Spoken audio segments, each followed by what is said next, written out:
नमस्कार, आपके साथ मैं हूं सबीना तामंग देशमुख। आप देख रहे हैं कच्चा चिट्ठा। गाजा पर इजराइल की बमबारी को लेकर रूस ने बहुत कड़ा रुख अख्तियार कर लिया। नंबर 1 चैनल के इस नंबर 1 शो में आज सबसे पहले बात पुतिन की तरफ से आई वार्निंग की करने जा रहे हैं। गाजा पर इजराइल के बमबारी ने अब अमेरिका और रूस को आमने सामने लाकर खड़ा कर दिया। रूस ने कहा कि पश्चिम एशिया का यह युद्ध अब बाकी इलाकों तक भड़क सकता है। सवाल यह है कि क्या रूस अब ऐसी जंग की वार्निंग दे रहा है जिसमें इजराइल विश्व युद्ध का एपिसेंटर बन जाएगा?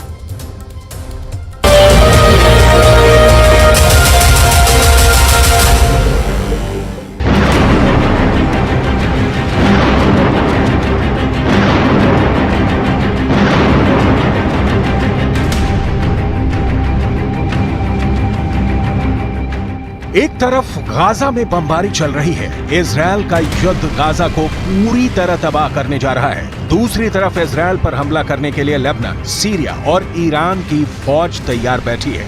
और तीसरी तरफ अमेरिका की सेंट्रल कमांड का बेड़ा इजराइल को बचाने के लिए भूमध्य सागर में पहुंच चुका है।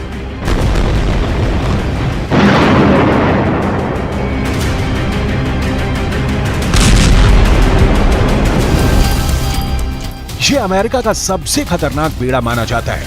यूएसएस फोर्ड यूरोप के आसपास तैनात रहकर उत्तरी अफ्रीका और पश्चिम एशिया में किसी भी वक्त बमबारी के लिए तैयार रहता है। अचानक इस एयरक्राफ्ट में हरकत बढ़ गई है। फाइटर एयरक्राफ्ट लगातार लॉन्च किए जा रहे हैं और इस पर तैनात स्पेशल फोर्स किसी भी वक्त ऑपरेशन के लिए लॉन्च की जा सकती है।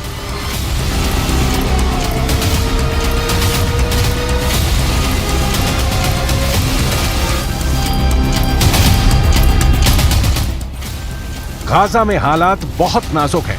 इजराइल दिन रात बमबारी कर रहा है। सैकड़ों लोगों की मौत हो चुकी है।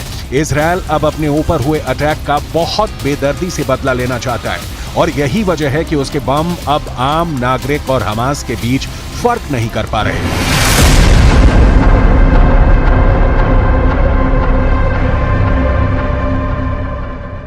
इस वक्त गाजा में जितनी भी इमारतें इजराइल की बमबारी में ढहती जा रही हैं, वहां मलबे से बच्चों और बूढ़ों की लाशें निकाली जा रही हैं। ऐसी हर तस्वीर को देखकर फिलिस्तीन का समर्थन करने वाले देशों में गुस्सा उबाल खा रहा है।